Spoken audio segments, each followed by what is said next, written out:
The cow man has joined. I have.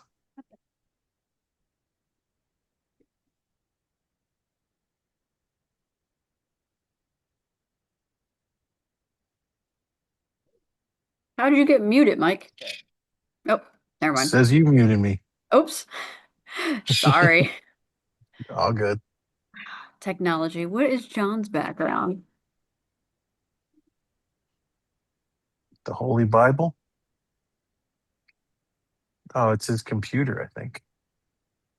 No, it's just me. Oh, This is oh, the you're in. welcome sign they put in the hotel. Oh, Okay. hey, look, John Carroll is joining us live from where are you again? Budapest. Ugh. See World how traveler. he's a Yeah. jet setting political entrepreneur over here. You What gonna was bring it? freedom What had and it? capitalism to Turkey? No, it turns out they got a fair amount of it. I don't think they're allowed to have guns, but outside the Second Amendment, they're actually pretty good here. I gotta say, like, I'm actually quite surprised on a couple of things on this place. Um, Hang on a second. I got to raid the mini bar for the free soda. When I say free soda, I mean the people of Hungary are paying for it for me because they comp in the hotel. Um, I've got like 2.5 hours of sleep in me, so I am. What was it Nicolas Cage said in Gone 60 Seconds? I'm a little tired. I'm a little wired, and I think I deserve some respect. So yeah, um, I'm amazed at how much things are in English over here. Like, I'm not surprised that a fair amount of people know English, but like, and I don't just mean like, oh, signs like at the airport, okay, it's in Hungarian and in English or French or whatever. I mean, like, some of the restaurants around here, like, it says Indian restaurant and bar, Thai restaurant and bar, like, and it's in English. Like, it's not even trying to advertise in Hungarian.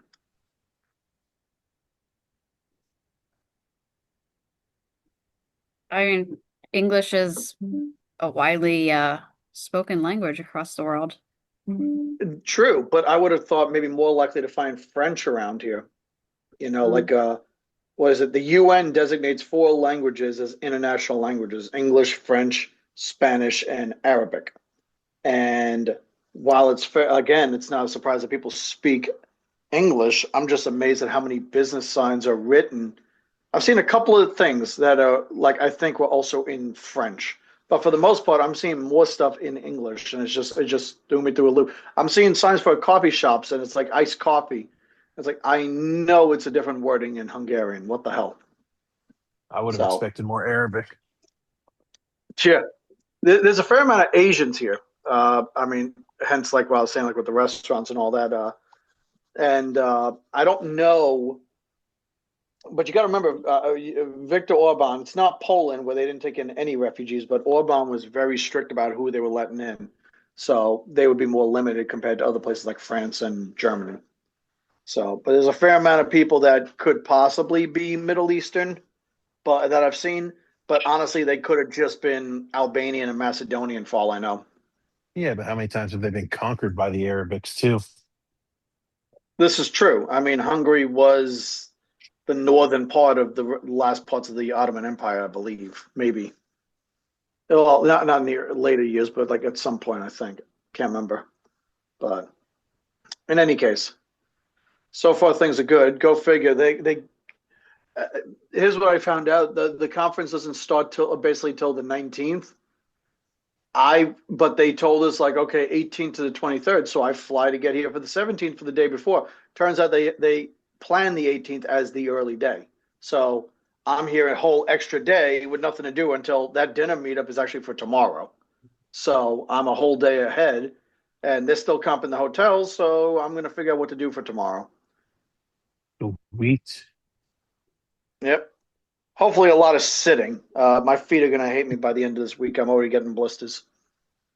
I'm guessing you did not pack sensible shoes. My bag was heavy enough as is and almost didn't even qualify to get on the damn plane from Frankfurt. No, all I wore is my cowboy boots. Do And you have like if a they, little Hitler staff going on? You got a no, little. it's thicker In in the color Hungary. in the middle, but yeah. No, I've got it coming out, but it's just thicker in the middle. So yeah, it does kind of look like that. That's not the intent. So Uh, you use the hair dye just to brighten up the middle. I should get some hair dye just to finish up the rest of it to make it not look like that. uh, okay, and then just keep the little bit right in the center of the chin there. Yeah, this nice gray and everything. It's going to be something that when I get back from this trip, I get 1 day off between the trip and going to drill weekend, and I am going to have to use that day to get a haircut and everything and shave off everything. It's going to be such a downer. Are you getting called in as part of the troops going to Iran? No, no, no, no. It's just our drill period. So it's our last drill for the fiscal year because fiscal year starts in July. So we didn't even think we were going to get this drill. So we're going to get one more. And while there, I'm going to contemplate seeing if I can put in for a transfer over to Maritime. They do a lot more stuff. So if I can get transferred over there and do more training and all that. Hmm. Okay. Yeah, yeah. Like I moved to transportation because they needed more instructors, and transportation is supposed to be the most activated platoon, which they've been. But things are so dead right now. Meanwhile, aviation and maritime keep getting called up for this or that. It's like, well, I want to stay active, so let me go do this. Oh, that's because we've shifted warfare under this administration. Sure. We're not sending troops like we used to. We're sending Well, bombs. no. Well, I mean, well, yeah. Well, it's different for us, of course, but even still. So, uh, Well, my main thing was, the Florida state legislation wrapped up, March 13th. Doesn't look like we're going to have a balanced budget to pass in time. Looks like they're going to end up extending that. yeah, But they've already but said it's going to be a special session. So, Yeah, they've but it's called fun. special session, but they haven't called when yet on that one. I I heard just it's all Britain said it's supposed to be after Passover and the holidays, so the middle of April. Well, that's when they're already coming in. Right. So but that's why all Britain said that's when when they asked about when they'll come back for the budget. So everyone's gonna See, get like a month off and then go back. I was told they were doing a separate session for the budget, and that one was strictly going to be for what do you call it, taxes. Yeah. Well, there's supposed to be the one for redistricting already called, and the governor says he's gonna call one for taxes. But I think he's trying to wait and figure out, see how all this goes, if he wants to allow it to happen during this time, or he's even said he's contemplated the idea of doing the special session on property taxes to happen in June or July when they're all trying to campaign for reelection. It's like, well, let's see them try to not cut down property taxes while they're trying to campaign. Well, you're going to have a few problems with that because they can't campaign and be in session at the same time. And then you Well, also have yeah. the fact that you can't put it on the ballot that quickly. Well, right. I Well, think that's why everything he that's wants going it. to the ballot has to be by June, doesn't it? Right, but what he wants them to do is he wants them to do something that won't require the Constitution. He wants them to figure out a way that can knock down property taxes in a way that does not require a constitutional amendment. So I we don't see have the how you do one that. bill that there's certain ways like they can't abolish, but they can do certain things to lower. Remember when they did property taxes a few years back that knocked down, okay, you can only go up so much each year, stuff like that. They can put in things that lowers the amount and what the limits are and this and that, yada yada. They can do some things working around abolishing the property taxes. So like they can force a lowering on other forms of property taxes while not calling to outright abolish, which will require. It's one of those things like, okay, something's on paper. We have to have it because there's a certain way of doing it to get rid of it. But what we'll do is we'll just give it a $0 budget, stuff like that. And then it's Well, I like, well, mean, it's still yeah, on just like paper, they but did to the cafe laws at the national level. yeah, exactly. So that's the thing is that there's certain things they can do that works around it. It might only be able to do so much, but it's still another way for them to work at lowering. And DeSantis can still ride off to the sunset, knowing he did help lower property taxes in some fashion, even though he had to twist the arm of the legislature. I did find out they changed one rule, and I don't know if this is stuff you'd want on the for the footage, Heather. But I know this is another thing is they changed a rule that says that now like you said, they cannot campaign while they are in session. But they made one rule change that now says that if they already have a campaign event scheduled before, as they get called up for the special session, they can still have those fundraising events. They Mm. can go back to the district or wherever they're going to hold it. So it's like they all know likely what the dates are that they're going to be up there. So some of them are going to book fundraisers in Tallahassee or the greater Tallahassee area during those dates, but it's before they officially get put on papers. These are the dates you need to come back up. And now it's like, okay, they can still have them. And they might still take one or two trips back to their home districts and do whatever other event. Well, that's the thing. They should all be campaigning nowhere near Tallahassee except for the one or two that actually have that in their area. Mm. True, but that's the thing is they do that a lot. Like remember, they cannot fundraise a campaign during session. They're Oh, allowed I to know. do it during committee weeks. So they Yes. do they'll do fundraising events with some of the rich players in Tallahassee during committee weeks. They'll just do the same thing this time around. Which is why everybody says they're all bought and paid for. Yep. Well, some of our bigger bills, of course, did not make it through, which was the reversing of the Parkland and giving the 18 to 21-year-olds their long guns back. Yeah, Yep. 130. What was it? 134.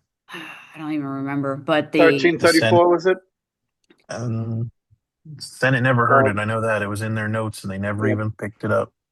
Yep. They wouldn't do it. I don't so know why. I just don't get it. If Well, it's like it's okay, the bottom line is they don't want to.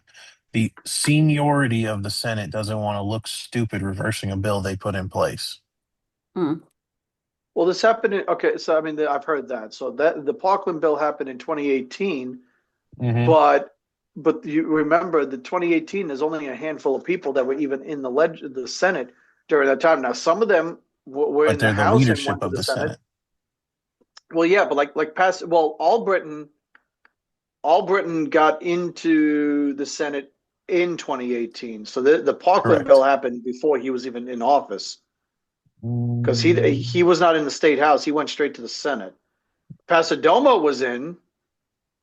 She was in it. I know that, but Albritton wasn't. He just missed it out because this happened in well, the summer or the spring or whatever of 2018. you were there for my interaction with Albritton, questioning him about it. He was very dodgy on the subject. Oh yeah, of course. Yeah, and that was at the beginning of session. Yep.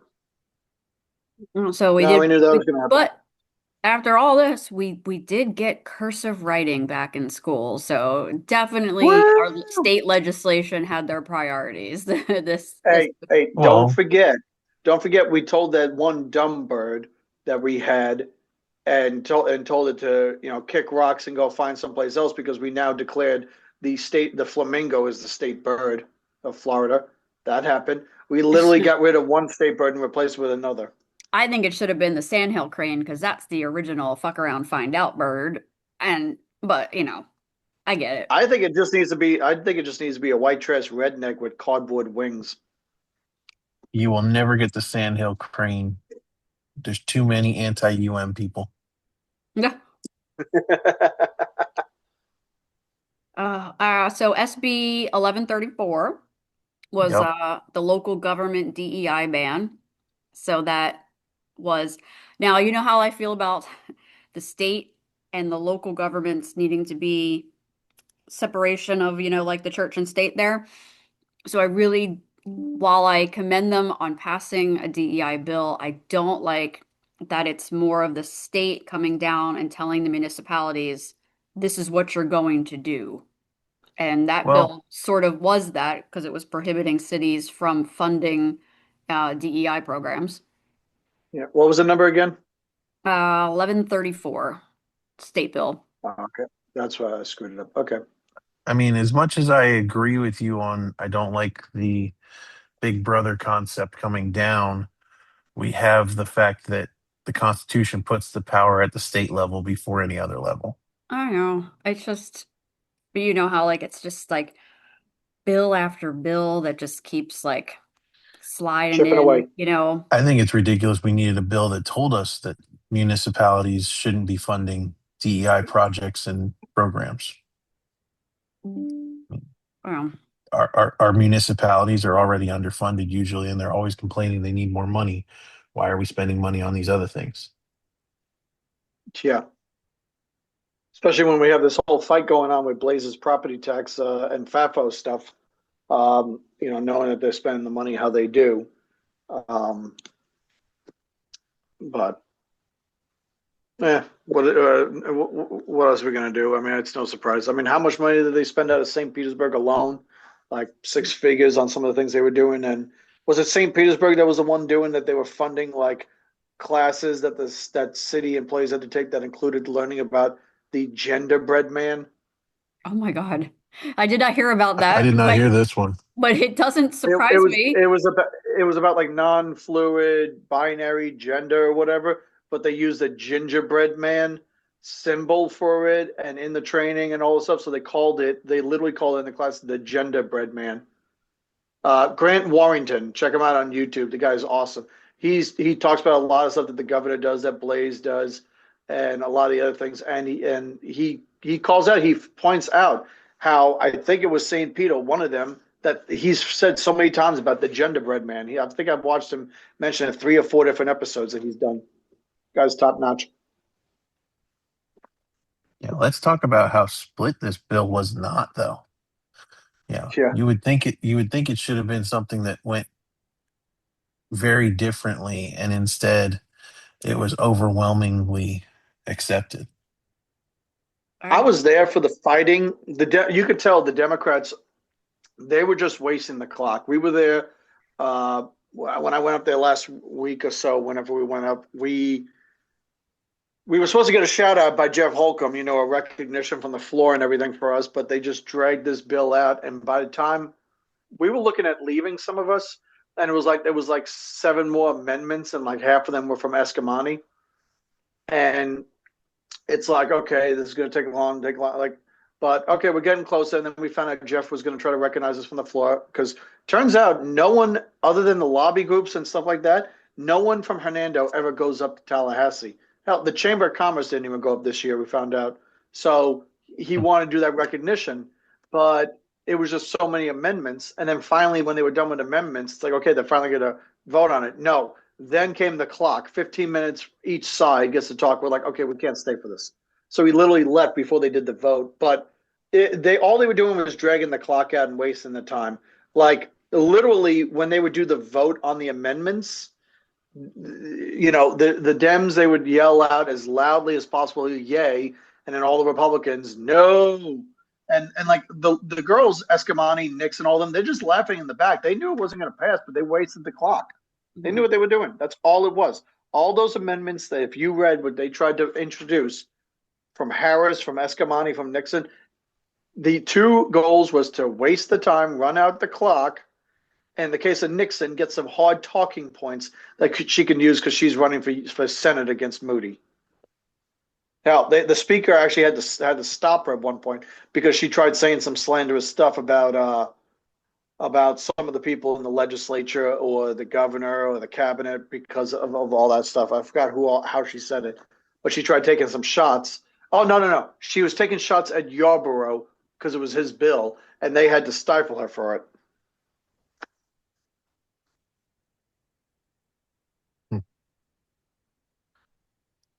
Hmm. I was looking for when it's in messages, that means it's heading to the other chamber, but not necessarily being picked up. Correct. Yeah, when it says in messages, it means they passed the one side and they sent it over, either because the other side has a similar bill, but they'll adopt this one, or they don't. Sometimes they don't even have another bill, and it's like, okay, the one chamber did all the work, and now we'll just pick it up on the floor. Because Right. there Like in was the case of 134, there was no comparable bill. It was only the one bill that went through the House. oh, because there's But that didn't candidate Dean Black have qualifying a bill? bill. Yeah, Dean Black had something similar to this one, yes. But I think he yeah, actually withdrew it when yeah. this one started gaining steam. he was one of the biggest ones. Almost every amendment, he had something to say and telling everybody to vote down on the amendments that Escamani and them were pushing. And his comments were like very dry in way, like it wasn't controversial, but it was enough to want to piss off Escamani. So that's a win. Yeah, Florida's I mean, AOC. Yep, every one of those amendments was a joke. It cut the bill from the it cut the language from the bill that made it what it is. I mean, that was the whole point. I think the other thing was that I started noticing they were asking like why are they doing all this as well, and I said notice what's happening.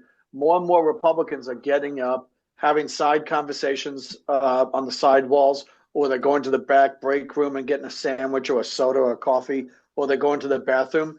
The Dems know that they're going to lose these things, but probably what they're hoping is run out the clock, drag things out just to annoy everybody. But then also maybe they're thinking if enough Republicans get up and go wherever, that the numbers will actually flip enough that they can actually get the votes in for one of these amendments.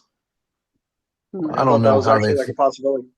I don't know how they thought they were going to get enough people to leave the room for that. I mean, the amendments were pretty set, You'd be but you'd be amazed at how many empty seats there were during those amendment battles. More people would get up here or there. I mean, I think they still kept it like you would see like more people getting up and like, oh wait, those seats were filled up. What happened? And then one or two people would come back and this and that. They probably got it down to like maybe there was like 40 or 50 Republicans still in the room, well, I was going to say which is still more than what the Dems had. when you look at the votes, I mean, the amendments still were even like 28 to 13, shit like that. I mean, you could tell they Right. weren't full rooms, but it was still an overwhelming number. Yeah. And then also the House allows you to vote for your colleague if they're not in the room. Um, But if the like Senate does they not. went right, the Senate doesn't allow it, the House does. I remember watching God, who was it? Uh there was one guy I made a point out, I was saying to everybody, take a look and notice this one guy, maybe it was Danny Alvarez, it was one of them, voted for like three different stations, himself and the two next to him, because he knew it was a good conscience and everything like that they would want that. And they pointed out that they can come back. They can come back and change the vote at any time if somebody put in a bad vote. They're allowed to change their vote for like up to like a week or two or some shit, Hmm. All right, so which you just pulled sounds it up. We crazy. want to talk about candidate qualifying, I take it? Well, it was one of the ones on my list of I don't know why this wasn't controversial at all. No, they didn't change the law just to make one candidate unqualified to run since he's the only one running. I I still thought, think. Go oh, on. this wasn't the Matt the Welder bill, was it? Uh, No, this Was it was the not? one. This is the what's one the House on related? if you're going to trade stock while you're in office. Oh, okay, Oh, yeah, okay. yeah, I thought we were looking at a different bill. yeah. This one, this is the one where I asked it because it said it passed the Senate 37-0, and then it just sat in messages since March 5th. So I'm guessing it's not going Yeah, that The anywhere. House was didn't even pick it up. No, no, oh, I got. no, they never picked this one up. I remember this one going through the Senate, and the House had no intention of picking this one up. It's just amazing though that something that passed 37-0 like didn't get adopted. I don't know. Uh, Look at the The flip what, side. I mean, the gun bill went through the House, un, uncontested almost, and the Senate never yeah. touched it. So I mean, it was there. just this is that petty BS that they get into between the two. What's that? You What know, about related bills? Was there a House version that was similar that at least got something done? I don't believe so. Well, there's I the mean, comparison with a vet. What's that bill? Which it got a one? second reading. The Benaroche. Let's see. Hasn't moved This is since February qualifying. 3rd. Yeah, but this is a qualifying bill that because it touches on part of the language. This isn't actually about the stock trading one. Mm. Oh, this is the dual citizenship one. They are Right. like disclosing or whatever. I don't know. I just Yeah. thought that it Right. would have went Yeah, it's just further. similar. It's not the same. I don't believe there was anything comparable to the trading bill that was passed through the Senate. There's a one that I didn't expect that I didn't even know that we needed this. Like I knew that they always said that Florida had squatters' rights, but I guess I never really thought that it was that Oh, it's a problem. big of an issue until I started to, read more about um, like being able to It get was rid of a people. problem. It was a problem. I mean, because especially even in cases of renters and stuff. I mean, if you don't act immediately once they become delinquent on their rent, if you let them go too long, they become squatters, and then you can't get them out. And it was a big issue. Yep. This I actually liked this bill. Or Well, how's um, this different from the one they did a few years back that kicked out squatters? that's what I thought that we had something already in place, but This one gives it a little more teeth. You know, the previous bill was very vague in the sense of how you had to go about dealing with it. This one actually lays out a procedure. and it made it a felony. I don't know if the other one was a felony, but it's a felony now just to occupy rental property. Yeah, that I don't remember. And then what about the data centers? I didn't get a chance to really follow that one. It's Like, on the governor's desk. I but remember like, seeing the news article. so I hear both sides of it. I hear the environmental side of the data grids, the additional pollutions, I don't know, all the things environmentally. Like, I didn't think that data centers could generate all these until I started reading more. I was just thinking like it's just a bunch of people inside of a data center like making telemarketing calls or whatever, but I guess these are way bigger and there's a group of Republicans that are like they want this, they want to just clear cut land and make all these data centers and then, the environmental groups are fighting them. Yeah, when we Yeah, I were at mean, RPOF, there was a whole group that spoke up, and they basically said, "Look, these data," basically tried telling us that it's it's forced. Like, hey, these data centers are coming whether you like it or not, so you might as well work with them. Um, well, that's kind of what it comes down to. I mean, you can either get in front of these data centers and put in regulation that controls the environmental impact and the power grid impact and those kind of things, or mhm. you can just be the obstacle standing there going and getting bulldozed over because these are coming, unfortunately, because they have to go somewhere. And there's nowhere that looks favorable like Florida or Texas at the moment, because they're not going to go to these states like California and New York and whatnot that are just going to overtax and overburden them and they can't support them as is. Yeah. I say Somewhere something like in North Florida Dakota. Florida's willing to let them put in, little micro, what do they call micro reactors to Yeah. support their own power. That's, that's a big deal when you're talking about, do I have to pay the power company or can I put in my own little nuclear reactor? But the problem is, as well, is that the way they market these is they say it's going to be a great thing for the economy because it's going to build jobs, and then you find out that most Yeah, of the that's people that false. even deal with the data centers are overseas or maybe even in another state, and maybe you get like 3 or 5 in-person jobs with the data center for maintenance and other stuff. Yeah, the job creation is always a lie. I don't care what bill it is, it's always a lie. Yeah. None of them build the jobs they say they're going to.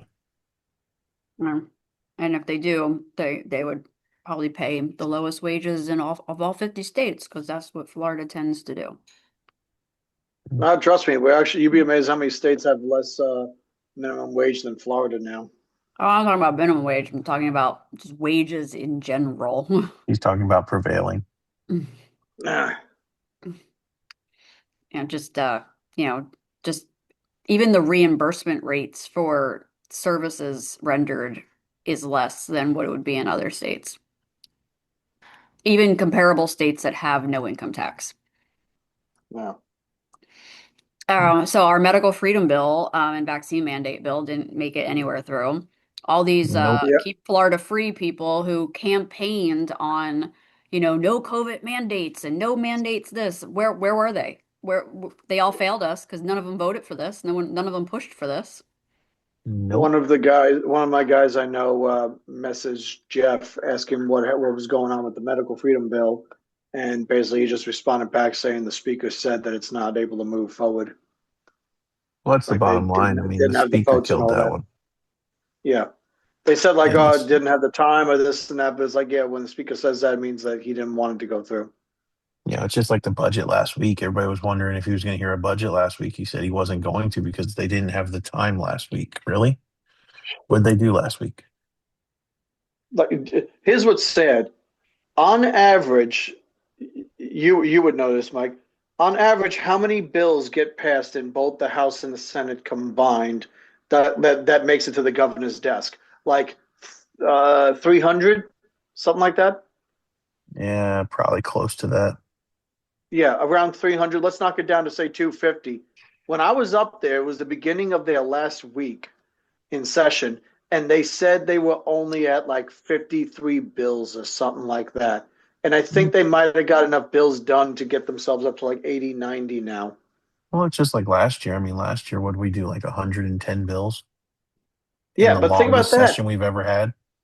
Exactly. They had a third of the bills almost of what they usually do.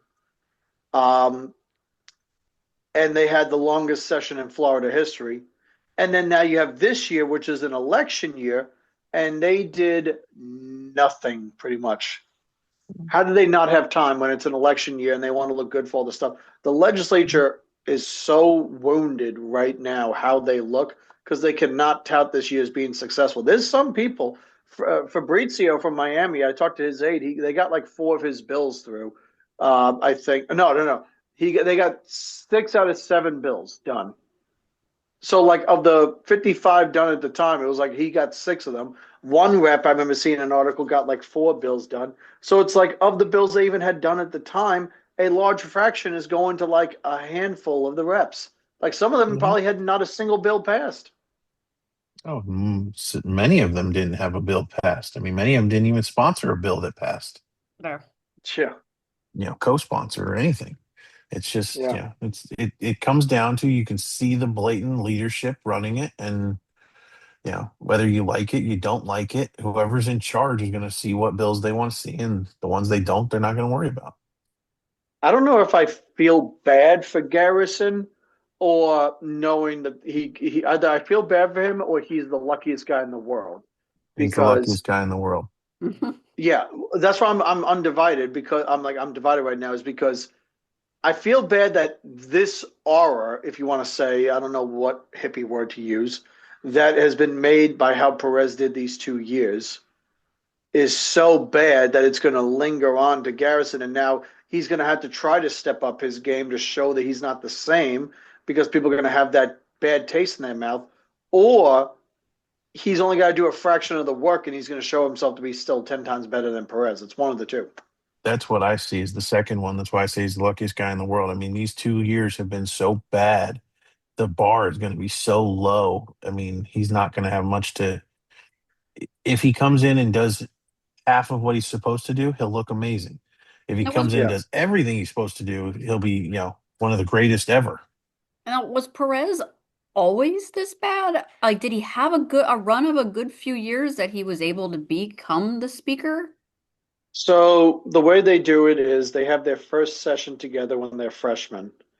No one's technically allowed to campaign behind the scenes during session if they want to be speaker, but they have one session together so they get a feel of each other, see what they like about each other, try to become friends. And this is like all the freshmen, all the Republican freshmen, they do this.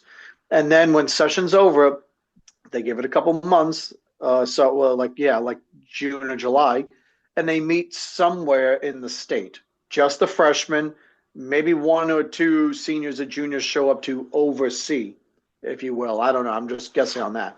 And they all meet up together. And during that time, between the end of session and that meeting, the people running for speaker will campaign and try to talk to people and try to whip the votes to get them to get the majority vote to be the class leader. And when they meet in person, whoever gets however many freshmen there are, if there's 20 freshmen, you need 11 votes. You need 50% plus one. If you get 11 of the votes, you will be the class leader. And that class leader now will be the speaker. So now they have 5 years to be groomed and taught what's going to be happening. They start getting read in by the current speaker on things going on. They start building ties with the future speakers and learn everything going on. Their second term in the House, they tend to become the chair of one of the appropriations subcommittees, so they understand how the budget works. Sometimes it's not that. Sometimes they give them one of the really big committees on a topic if the current speaker thinks you're needed for it. Like when Renner was in his second term, they made him the chair of judiciary instead of an appropriations subcommittee. The third term, when they're juniors, they are the rules committee chair. Their job is they will become the speaker designate after the first year of that term. Their job is during that term, enforce the rules that the current speaker has set in the House, making sure bills are abiding, making sure reps are abiding by the rules, this and that. And during that time, they start learning what rules they like, what rules they don't like, what rules they want to expand on, what rules they want to get rid of. And near the end of the second year, in that third term, as they officially are the speaker designate, they will drop their new rules and the rules committee will adopt it and go from there. Like Danny Perez finally dropped his new rules from what I was told, like a week or two before the elections for when he was taking over. And I was told it was 84 pages of his rules.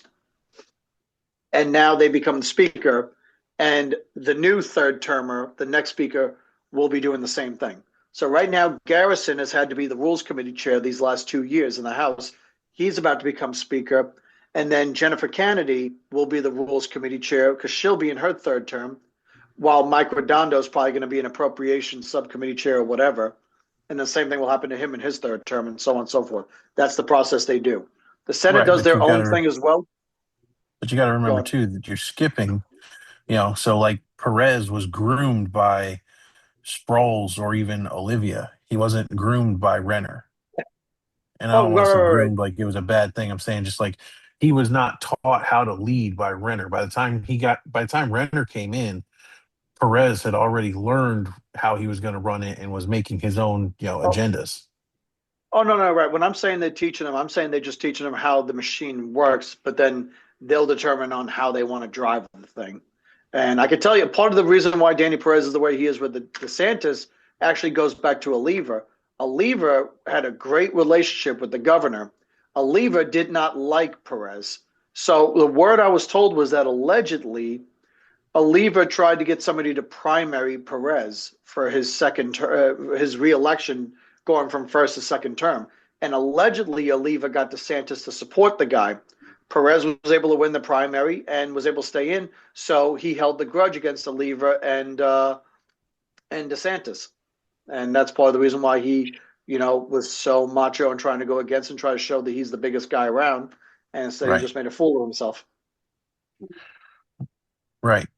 Versus Renner, who more than likely has taken the lead in Garrison's, teaching.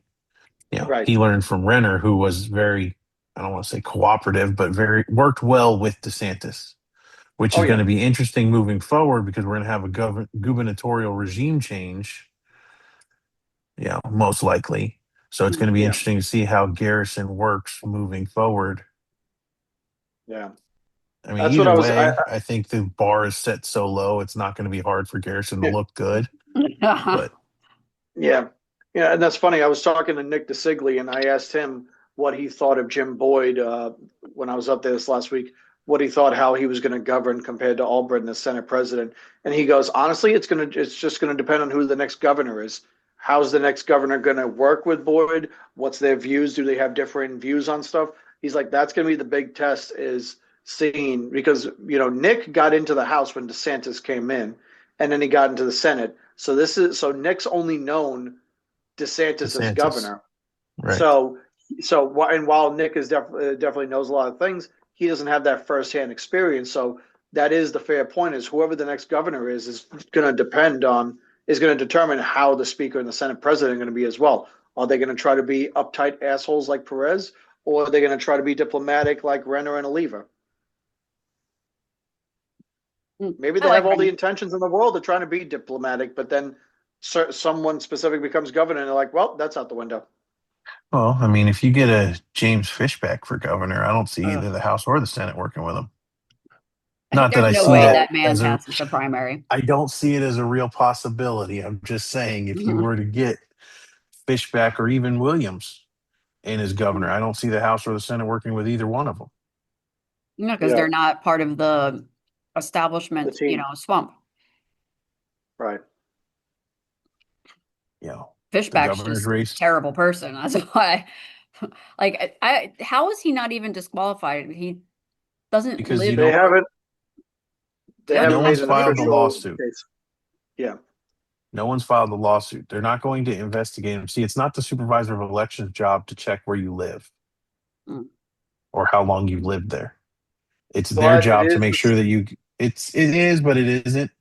I mean, really their job to make sure you qualify is to check that you've got all the signature ballots, you've got all the, money paid in, you've done your reporting. That's more of their job.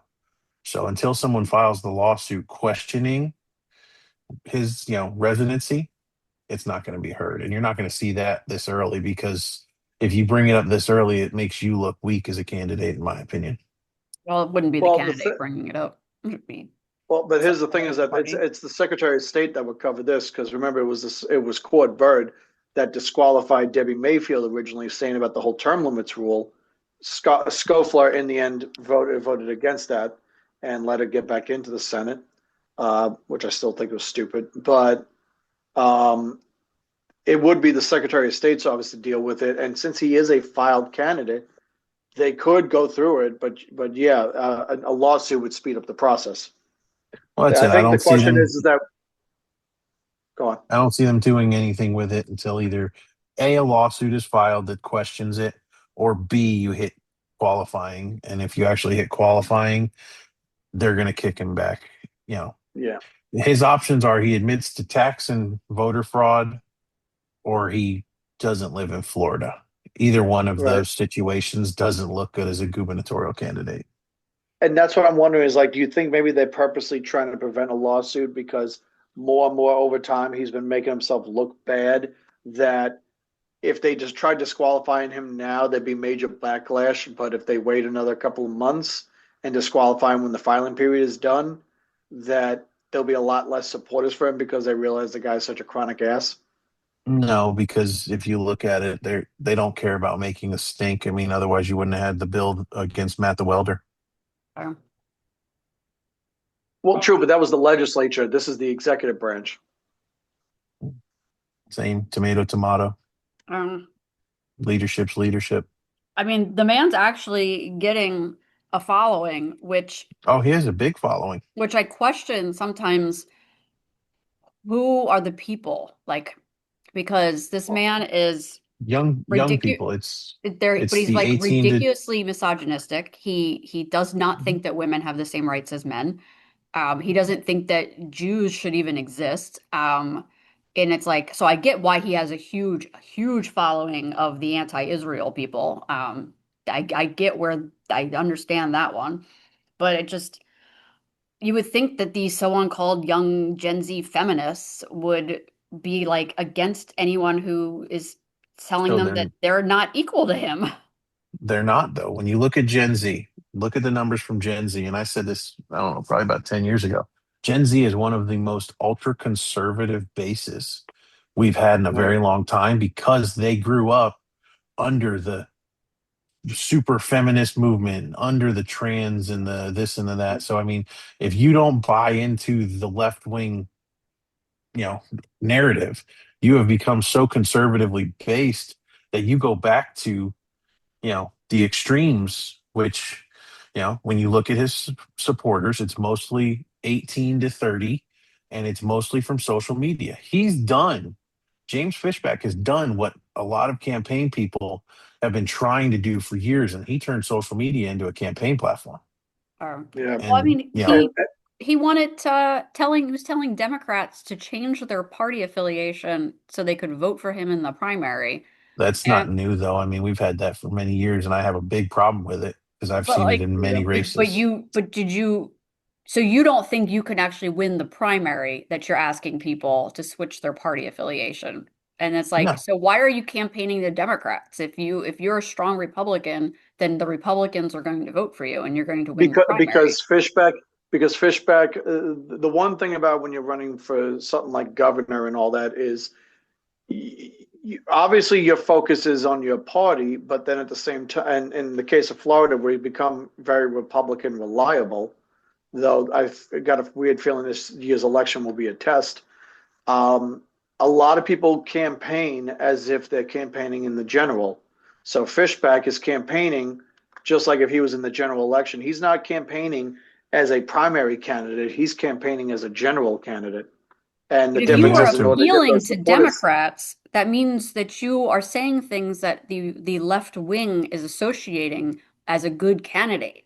So like Yeah. why and if you're he's out there asking Democrats to switch parties, then so they can't even vote in their own primary then if they switch parties for the mhm. primary. And then Yep. are you saying that you follow Democrat policies and that's why they would align with you?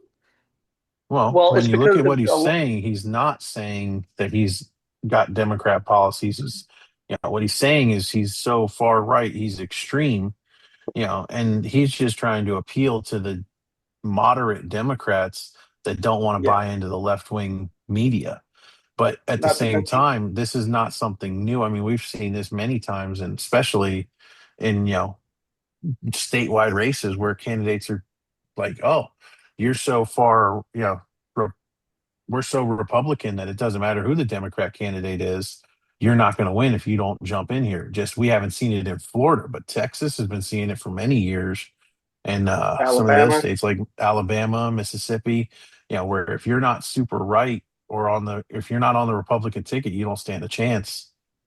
And some of the smaller counties in Florida have been seeing this for many years too. I mean, that's at the You look, If municipalities. you're a moderate Democrat, though, I think that you would align more with like Renner than you would You would, with somebody who's, well, you crazy would. like Fishback. you would, but that's the thing is that Fishback is seen as the establishment clearly doesn't want him, and the people in the legislature don't want him. So therefore, they view it as he's the outsider, and that's why they like him. That's why he's appealing. Also, with a lot of people are one, two topic people, especially with the younger people. Going back with what Mike was saying, it's not just whether or not this generation has become ultra conservative. Like you're trying to figure out how is it that women can like his stuff that he says it's misogynistic right now, and I've seen so many videos of it, the Gen Z, Gen Alpha, whatever, the newest generation, these young girls, and I'm going to say like the 16 to 25, I'm adding the ones that will be able to vote in a couple of years, they have backlashed so hard on the idea of being the working woman. I've seen so many videos. They hate that. I've seen countless videos that say they will give up rights if they can not have to work, just be catered to, Oh not yeah. have to do anything, and they want everything handed to them, and that they don't want to deal with any responsibility. I mean, I've seen many women videos of women saying stuff like that. Now they want other autonomy. They still want to be able to be pro-choice and everything for abortion stuff like that. But for a lot of other things, they literally say like it's either OnlyFans where they can make buku bucks doing almost nothing, or just doing nothing. So a lot of women are going like that and say, okay, we'll give up this, this, and this in order to be catered to and not have to work and do anything ever. Like some of them say life is too hard and too much responsibility. So the guys got Yeah, to do that's all of the it. other So, and thing. I that's the mean, younger girls. depression rates and everything have skyrocketed. So, they want less stress, less responsibility. So Yeah. he's preaching I've, the easy path. I've seen many clips where they have like a working woman or a conservative woman, and they're trying to debate these girls, and the women, the young girls, are literally like getting angry, saying that they are the worst thing. Like they literally view the working woman or the conservative woman as their enemy because that's not what they want to be. They want to be hard left, liberal in mindset, but also they don't want any responsibility. And so, a woman who's working, they despise that with every being in their Well, body. that is the hard left liberal mindset is to be handed everything and be lazy. I mean, that's not a Mhm. different Yeah, concept. Yeah, I mean, yeah. the In the right-wing modern day conservative generation, wants Heather, to have babies and raise a family and not have daycare right. raise her babies. Right. Right. So, but yeah, with the modern generation of women, you're basically Hitler to them, Heather, because you work hard and everything and take care of the family. They're like, that's wrong. That's their Well, I viewpoint. mean, That's that's why I've they'll get seen behind it. Fishback. I've seen it though, where you have these modern day people, you know, you have people that I have, several friends that are black and they get called white supremacist all the time. And I'm like, how does this even track in your head? Like, Um, or they're whitewashed. Yeah. mhm. Who was the one guy? Was it Leo Terrell? Who was it that he was on a radio show and it was a black woman who did the show, and she's calling him out for his, his white bias and everything like that, and being like a white supremacist, and he had to go back. Clearly, your team didn't do your research because you don't know who you're talking to. I'm black, and you can hear her stutter. It's like, oh crap, Mhm. she didn't do her research, and neither did her team. I think it was Leo Terrell. It might have been somebody else, but find that clip. I That mean, was funny as there's hell. several instances of that. So I mean, it's just Yeah. amazing though, these people that, they go into these things, but that's where Fishback is leading, is he's leading in the young naivetism, saying things like, I'm going to bring housing down and I'm going to create, a tax on all Northerners that move to Florida. And I'm going to create a sin tax on anybody that makes money off OnlyFans and, anybody that participates in That, OnlyFans and whatnot. I mean, I'm he's not personally against that last one. I just know that the legislature has to do it. He can't do it on his own, no matter what he says.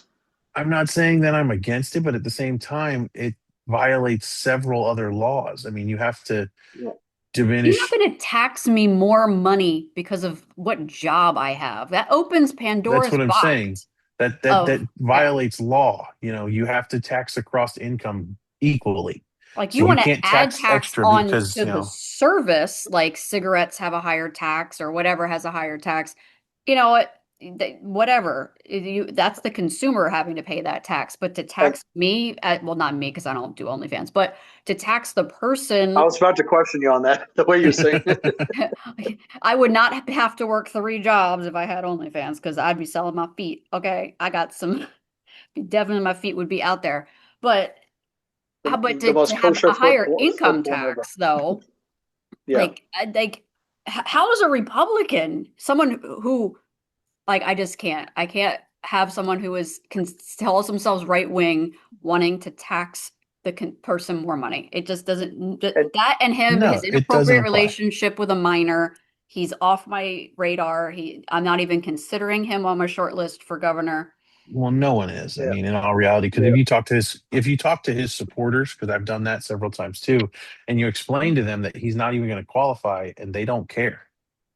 They're like, okay, so A lot of them are registered independents, so they don't even grasp Well, the concept that they don't have a primary to even vote in. here's what's yeah, I funny. mean, So I made, that post that I made where I showed about the Boca Raton mayoral race where the Democrat won by one vote. Recount actually came up to they won by five. The guy who's like on his campaign for Hernando County commented on my post and he said, I know a bunch of Republicans and they voted Democrat in that race." Like the if what he's saying is true, if each of the two Republican candidates in that race got five more votes, just split it even or 6 votes each, like he's saying, it sounded like a dozen of them. I mean, let me pull up. I took a screenshot because I was going to send it to Mary. Um, let's see. Here we go, right here. Um, yeah, quote, "A dozen of my Republican friends voted for a Democrat in this race." That's what he said. well, look at what happened in Texas. I mean, incumbents have no chance in this election cycle, I feel like, because Texas just proved it. I mean, I don't think they had an incumbent win in a primary. Well, they did have most of the incumbents did win, but the bigger ones like Crenshaw lost, Tony Gonzalez lost, Sid, and that's the thing. Trump lost like a number of endorsements that he made. Sid Miller, the agriculture commissioner, lost the primary to a guy who was well funded. He had money, but he never held office in his life, and he defeated the sitting agriculture commissioner in his own primary this year. But that's what I think you're going to see across the primaries across the country. I mean, I don't see this as Oh an yeah, incumbent year. Everybody's polling yep, horribly. You have a yep, lot of people, especially in the state of Florida at the congressional level, that are waiting to file because they don't think they got the numbers to make it. And they're yeah. also Not to holding mention, off because of redistricting talks Well, too. exactly. that's the word, but they're hoping they're going to draw these district lines where it's like total new areas, and they're like, oh, well, we can do it because nobody will know. Yeah, because I'm thinking there's a possibility for me in my county, in my county in general, because one of my county commissioners I know wants to run for Congress, and the one map that Florida's Voice put out some time back, or whoever it was, actually showed a way that in order to carve up Tampa so Kathy Cass's seat goes Republican, they actually carve it up to where that district splits three ways, and it goes all the way. One of them goes all the way up and includes East Hernando, East Pasco, and Citrus County. So, and then one of them is West Hernando, Central Pasco, and North Hillsborough, and so on. So, like this whole choppy thing is like crazy. Like, and It Oh, it's has and getting the preliminary choppy. has me going into Bilirakis's district, yeah, and I would lose Anna Polina. They would move her further south. Depending on where it goes for me, I could have somebody completely new. I mean, I could be in a totally new district. And then one of the other maps I saw, I'd be back in Kat Kamick's district. And then one of the other maps I saw, I stay in Randy Fine. So I mean, they're trying to draw these lines in a very different way than they have previously, and it's very scary. Yeah, and well, it's then because they DeSantis, think, oh, we're DeSantis not wants them to get. gerrymandering. Well, aren't you gerrymandering if you are Well, that's the purposely whole thing. moving lines to make a district a certain political affiliation? Well, that's the thing. This whole redistricting war started with, I think, with Texas, because Trump wanted more of these because the Democrats were already doing it in other states as is. Like you look at And we're New in a England, midterm where year. right, New England is 40% of each of the states, at least 40% vote Republican in all six New England states. Even Vermont goes almost 40%. And yet there's not a single Republican in Congress from any of the six New England states. So Trump wanted all these states to start doing it, which caused a redistricting war where California went worse. And now we got to worry about Virginia and this and that. So the saving grace is trying to see if Florida can pull off trying to get 5 seats. And honestly, I think this is going to be the test of if Trump has promised Danny Perez a seat or not, because the word was he was going to. They were trying to see about backing him to run against Uthmeier for AG. I was hearing there's a possibility that him making hell on earth for DeSantis, that maybe they were going to offer him the ambassadorship to Cuba, because they still haven't brought that back yet. Obama may have reopened the embassy, but they still don't have an ambassador. So I've heard about That's that Marcos. possibility. Yeah, along with his other 17 jobs. But that's the thing is like the thought is that maybe they'll give that to Perez or give something. If Trump has chosen to not give Danny any kind of seat, I can. There's some word, and I bet you've heard it more, Mike, that they might only redistrict and add 3 more seats. They could go as far as adding 5 seats being Republican. And if they only do three, I think that's because Trump pulled back on giving Danny any kind of position or whatever, and he's just out of spite now. Well, the bottom line is they were going after two Democrats anyway, with this Yeah. redistricting, like they had a hard on for these two people anyway. So I mean, you're losing 2 seats no matter what. It's going to be how many other seats are we willing to fight to try and redraw is what's going to matter. And like you said, it's going to come down to Perez and Albritton and how much of a stink the two of them want to make fighting it. The All-Britain one can make sense because, when I was talking with you about the map, I didn't even think about it because All-Britain was going to run for ag commissioner when Wilton was running for governor. And, was still wait and see because Wilton still hasn't filed for re-election. But Well, Matt the Welder's Scott, out, so maybe he's running for ag commission. well, he's not out yet. I've tried talking to some people who've messaged me about stuff. I'm like, he can fight this and be grandfathered in because he's already a filed candidate. So he should be Yeah. able to get an emergency And it injunction hasn't You been can't signed change yet. the law right, mid-cycle when someone's already put their paperwork in. And it has not exactly. been signed yet. So you got to remember too, we're in the DeSantis Trump war. So if DeSantis feels that uh they did this only to help Wilton, he's not going to sign that. Yeah, and Wilton and DeSantis are not friends. That's what I'm Uh, saying. Wilton and I DeSantis do not get along because of the Trump, connection. Yeah, and it's funny because think about it. The whole reason people are like, oh well, DeSantis endorsed Wilton in 22. Do you remember the whole reason why he endorsed Wilton in 22 was because they were fighting over the redistricting in that year, Uh-huh. and DeSantis wanted a stronger Republican map, and it came down to it. And the deal was DeSantis agreed he would not endorse any more people after Blaze in the legislative primaries, and he would endorse Wilton. In exchange, they give him the freaking map that he wanted, and they And they didn't. did. They Mm. did not. Really. DeSantis wanted a 20-8 map. They originally was going to give the new district, the 28, they were going to give it to the Democrats. So it was going to be 16-12. DeSantis said, I wanted it stronger. They made it 18-10. He said, no, we need to go stronger. It could be at least 20-8. And Yeah, I thought he wanted it um, stronger than that.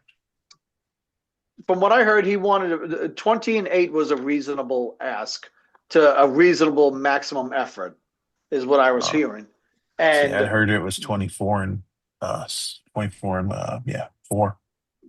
well, I mean, I could see him wanting to be like, oh, I think we could pull this off, but this is at least reasonable enough we could fight it. So yeah, I mean, this new But map that the one that I saw that's being proposed is splitting St. Petersburg in ways and puts it with Manatee County, I think, and we can make it still Republican, but it does go across the water, and that's what was in the whole 2016 lawsuit was the way they split up St. Pete with Tampa because they And weren't that's the I one connected. that don't I know. was hearing that they were going to move District 13 from Almerton Road south into Bradenton, and that would move Anna Paulina further south. Yeah, the big kicker to that map is they're assuming that West Palm Beach will stay red, Yeah, and that's a very in a midterm that we just flipped. I don't know that that stays red, especially with the way things are going right now. I don't think we're going to win the yeah. midterms. I'm in my own. I'll be pleasantly surprised if we do, but I don't think we will. I think I'll we'll be keep the honest, I Senate, don't. but the House is the headache. The House is going to be the headache, and I don't think we keep the Senate by much. I mean, I think we're going to keep a very simple 1 or 2 lead in the Senate. Yeah, I just sent it to you guys in the group chat. Hmm. The one thing from the woke broke. But here's something I Yeah. realized. Scott Franklin, his district is one of the largest ones of the current districts because it's the southern half of Polk County and it goes all the way down and includes like 6 or so rural counties. But notice this map, if it went this way, puts him in battle with Darren Soto, and either Soto has to face him in the new District 10 on this map, or he moves up to the 9th district and primaries Frost. But that new 18 district, that's Hardy, that's DeSoto, that's Highlands, that's a bunch of counties like that. That could be the drawing. It just clicked in my head. I was thinking about it before. They could do that, and that could be all Britain. If Well, all you've got that one. if Wilton runs for re-election for Ag Commissioner, they could do this map, and all Britain can run for Congress. You've got that one. Yeah, you've got several on this map that are very Hmm. confusing, to look at. Like you said, that 18 could be an all Britain district, but then when you look up at three, three could be a cat Kamek, or 6 could be a cat Kamek. 7, depending on how you wanted to look at it, could be Mills or Fine. Yeah, 8 is Herodopoulos. That's not changing. Yeah, I don't see 8 changing, and I don't see 4 changing. I think Bean's going to keep that. Yeah, he's brand new. Rutherford might retire, but I would that'd be it. Yeah, but 11, if that's Webster. Rutherford, let's say Rutherford retires, you could just put what's his name in there instead, because they cut his district out. I gotta Oh, look who's there now. So Northern what St. happens John's. then Who's in Northern St. John's now? Or is that 2030? Rutherford? That's Rutherford. Never mind. Will we 2032, we'll have another redistricting. but The, we the do bottom line census, is we don't need we? to. Won't we gain Well, seats possibly in 2030? Yes. the Yeah, yeah. census, we already should be gaining seats. That's the biggest kicker to this whole deal. Is we know people have left California and New York in enough numbers to change those seats, but Yeah, the national will not delineate that. yeah. They were talking at one point about renegotiating the numbers with the Census Bureau, but Trump and the Census Bureau and Department of Commerce decided not to do it because Florida was supposed to gain a seat and Rhode Island didn't. So the whole big thing though is about the 2030 census. Florida should have gained at least one other seat in 2022 that we didn't get. The amount of numbers that we've gained so much this decade already, we're on track to gain another 4 districts by 2032. I was going to say they're talking another 4 seats by 32, and they're talking about pulling possibility of 2 seats from California, and yeah, I was seeing as many as possibly 3 seats from New York. Yeah, oh, yeah. The Well, the Central And states that are Florida Texas, is growing. gonna Texas is supposed to be have getting to two gain as a seat. well. Like Say somewhere again? Yeah, between districts 9 and 10, there's gonna the have to be problem another congressional seat put in there somewhere. the problem is that if we gain these seats now, we've got to draw the maps again. Yeah. Yeah, which we're But which we're gonna have DeSantis to do already that in proved that he has 2032 the anyway. legal ability to do it, so Yeah, well, that's the thing, because unlike Virginia, Florida doesn't have a law that says we can't do redistricting. We're mandated to do it on the second year of every decade after the census has been finalized. Nothing says we can't do it again. And if you think about it, this is becoming a running trend because we got the redistricting done in 2012, and then there was the lawsuit over how one or two of the districts were, including the separated one with Pinellas. That's how we ended up with Charlie Crist. And so we had to do a new redistricting in 2016, and then we got 2022, and now we're doing redistricting in 2026, and we're going to do the next one in 2032. I expect That's because 2036 we'll have another redistricting. It's tradition. 10 years 10 years is too far. I mean, with the oh, way people move around right now, 10 years is too far to try and keep Yeah. up with. In fact, the Oh yeah. census doesn't change enough in 4 years at a time doesn't make sense either. I mean, oh. So they're gonna try to get rid of Soto? oh yeah, Soto's Uh, on the hit list. Mm. I thought for sure they wouldn't want to go after Frost because he's a hard liberal, but Soto is a senior. He holds authority in Congress. When the Democrats are in power, he can actually hold a high-ranking position. Frost, AOC's squad or wing of the Democrats don't have power entirely yet. Hakeem Jeffries is more progressive than Pelosi, but AOC's wing of the party doesn't have the power yet, and that's where Frost fits. Soto is in the leadership, so they want to weaken the Florida congressionals by getting rid of the stronger ones and keeping the dumb ones. Well, if you notice the three districts in this map that I sent, if we keep the incumbents of those areas, it's Frost, Wasserman Schultz, and Moskowitz. So the two Jewish Democrat members of Congress and Frost, And those are which also I'm not three saying. of the harder races to try and beat, Oh yeah, right. you know, because And they that's are the the thing. new modern Democrat. Yeah, which is funny because more Jewish people are becoming Republican over time as well. But Especially after 2020.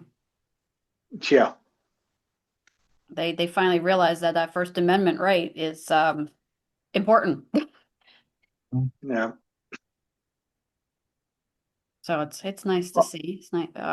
I'm just curious how it's going to affect because when we changed the district last time, I moved out of 12, they put me in 13, and now it looks like I'm going to be going back to 12 possibility. Yeah. I don't know. Actually, I wonder if how you that look at will the map, affect Castor. so yeah, if you look at this map, so I spent some time and I sent pictures to Mike. I was annoying the hell out of him with it, but he gave some good insight. So look back at this map that I sent. If they do something like this, here's my prediction. The southern part of Pinellas is part of the new 13 on this map. That 13 is currently 16th with Vern Buchanan. So whoever replaces Vern, I expect to get that 13th seat. I expect Anna to be the new 12 on this map. So she would actually move north. She would take the northern part of St. Pete and then move up into North Pasco. I expect Gus to move into the 14th district. I expect Laurel Lee to move to the 16th district. And then that leaves the 15th district. Because it's funny, Gus has two homes, I've been told. One's in Champion Estates in southeastern Pasco, and one's just outside Taupin. Neither of them are currently in the district he represents. But But, neither that doesn't matter anything. And oh, no, the no, you're right. It you know, doesn't matter. I'm just saying, but for everyone else, it's going to be the convenience. Laurel Lee will be living, I believe, in the 16th district or something like that. But she already represents almost that entire map of this 16th, anyhow. Anna Polina would take the 12th in this, and it would make sense. Gus wouldn't want too much of a major change. he in this 14th district on this map, he would keep West Hernando, Northwest, and Central Pasco, and then he would gain the western side of Tampa, including MacDill Air Force Base. And being the fact that Veterans Affairs is his big thing, that makes sense for him. The 15th district on this map is the interesting one because that one will have no incumbent. That will be one of the ones that will have a new person running. And Hmm. that map includes Sumter County. There's nobody major from Sumter County that can run for Congress. Not right now. Samantha Scott just got into the House, so it makes no sense. Citrus County doesn't have anybody major that could run and win. Ralph Mazzillo just got into the Senate, and he's already trying to see if he could be Senate president down the road. The likely people I see is Danny Burgess from the state Senate, and my county commissioner lives in that half of Hills of Hernando, Steve Champion. He's one of my commissioners. I don't live in his district, but yeah. So that's going to be one of the four districts I predict that's going to have, if they went with this map, that will have an open seat. So If they went with this map, I see several open seats. I agree with you. 15 is going to be an open seat. I see 6 being an open seat, and I see 18 being an open seat. Hmm. 18 goes the far east. Well, you got yeah, to yeah. remember too that it's based off of population and not necessarily land mass. So, I mean, 18 goes far, but how much of that is the lake? Yeah. Hmm. So here's what I've got. I've got the 15th. I've got the 18th. I still think that 6 and 7, you and I were debating, 6 and 7 will be Randy Fine and Corey Mills because, again, Trump just endorsed both of them. So Corey Mills clearly still wants to be in the fight, although I think he'll lose his primary. I Now, if don't he think drops out, he he's drops out. I don't think he's still in the fight. He has not filed yet, but we think that's because of the redistricting. But I think I see a path where he takes a Gates approach and bows out and goes into a little bit of private work for a little while. Lets the I heat could cool see down. that. I could see that. I mean, and I was thinking that was going to happen, but the Trump endorsement is what's messing me up. So, Well, you but got to we'll see remember what too, happens. Trump endorsed Wilton to run for ag commissioner, and that hasn't happened yet. Well, this is true because we know he So, wants to run for governor. Mills wanted to run for governor or senator, so he was going to run against Moody this year. So go figure. well, But he I was see the gonna, and 15th. I don't see that happening now. Yeah, Lindsay put a stop to that. That's why I see him taking the Gates approach and giving it a couple of years to cool off, and then coming back and running for something like, you know, Senate or governor. Yeah. So I see the 15th. I see the 18th. Um, the 25th would basically be the new Byron seat. So that new 19th district is the interesting one because that's split up between a little bit of Steuby, some of Byron. The some of that actually goes into Scott Franklin's district, I think, maybe one or two counties, and then the eastern side is actually cut up from the existing Democrat districts. So the 19th would be an open one, and then look at that crazy southeastern coastal District 22. That would be the other open one. 22. Do you think that's an Look at where open it stopped. seat? Well, yes, because look at where it starts and look how it goes all the way down. That's going to be an open one because it's going to be, if it is a Republican R plus 11, there's no Republican incumbent that governs that area. Harrodopoulos, um, his district covers including what's called the 21st in this map. And he's the Hmm. last Republican, I think, in Congress for that part of the eastern part of Florida. Well, Going that's what I was south, saying. That's what I was saying earlier. This accounts for Palm Beach County area staying red, and I don't know that it does. That's where right. that 22 could go blue, and I think they're counting it red. So that's possible. But that's what I'm saying. Like it could be Democrat, but I'm saying is that there's no Republican incumbent in that 22. So if it is a chance to pick it up with the way they do that, that's one where it's going to be interesting to see. It would be a Democrat running in defense in that seat, but there would not be a Republican who would have it, is what I'm getting to at. If the Democrats Yeah. win it, they win it. But that's what I'm saying is the pickup for us because there's no incumbent that we can paste over like I was doing, with the pictures. There's no Republican incumbent that can fit into that. That's true. Vern's seat would be the 13th. Stubbe's the 17th. Byron's would be the 25th. The 28th is Jimenez. Um, but the 19th and the 18th, those are open. The 15th is open. And what was the other one I said? And the 22nd. So yeah, and possibly you're saying like the 6th and everything if that's what happens with Randy. I would see 6 I would see 6 and 7 being different. Yeah, you're either going to have seven go into play or six go into play, in my opinion, just because of the heat around Mills at the moment. Right.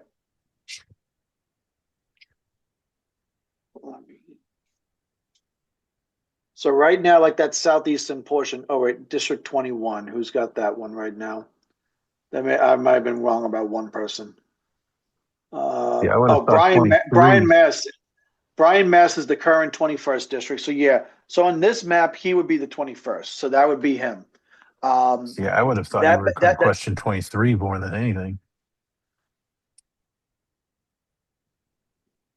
So I'm trying to figure out where one starts and where the other ends. Is that 22 or is it 23? Like, are they? I didn't know if they were one and the same or if I was getting confused or what. It looks like 23 wraps around 20 and Okay, so part of maybe that's a 24. yeah. So maybe that's the border that I'm talking about. That the 23. So okay, so not the 22nd, it's the 23rd that I was wondering about. But even still, like it's just yeah. So Yeah, and once again, that's trying to, that's accounting for that there's, red along the beaches there and whatnot in that area. That's accounting for, I mean, 23, I believe, is Mar-a-Lago if you look at the top of it. yeah, Obviously watch there's no we're gonna cities see or Don anything, but Jr. jump in the race. I mean, I wouldn't I shock me. wouldn't put it past it. Would not put it past it. Honestly, I'd be more shocked if Barron jumped in than Junior, but I wouldn't be surprised at either one. You have to be 20 or 25 to run for Congress. Isn't he 20? Yeah, he's 20, but I like think that's what I'm I saying. thought it Is was he of age? 25. I thought for Congress you had to be 20. I could be wrong. Let's Okay. I thought it was 25 for Congress and 35 for president. I know it's 35 for president. Senate is 30, president is 35, 25 for Congress, it says. Okay. So Barron's not old enough. He could run for state house, but he's going to NYU. That's not going to make sense. He's not going to run for anything anyway. I mean,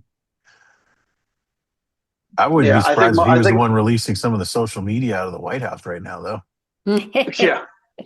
I think if he would even talk about behind the scenes, yeah, I might actually want to follow in the footsteps and run for office. I think Melania would break his foot so he couldn't walk. Yeah, that's definitely, I think, an older Trump son kind of thing.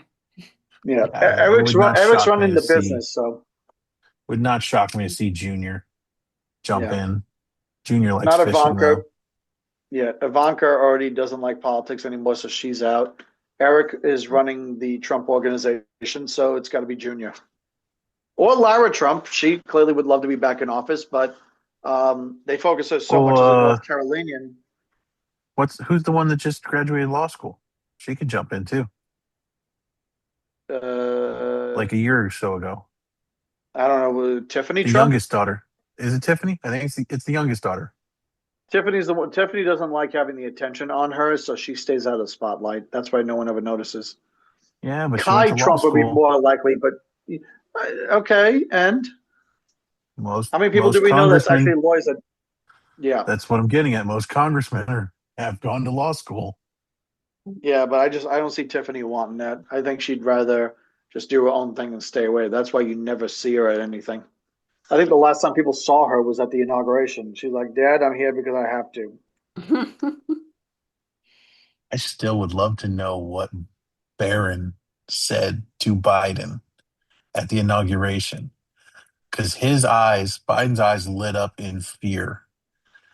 What did a 18-year-old say to you that you got I think that he went. scared? I could see him going up to him and be like, "We can all tell you what your pants." Well, it's what I mean. I can't imagine what it is, but when he shook his hand, you can see Biden's face light up in fear. So whatever he said scared him.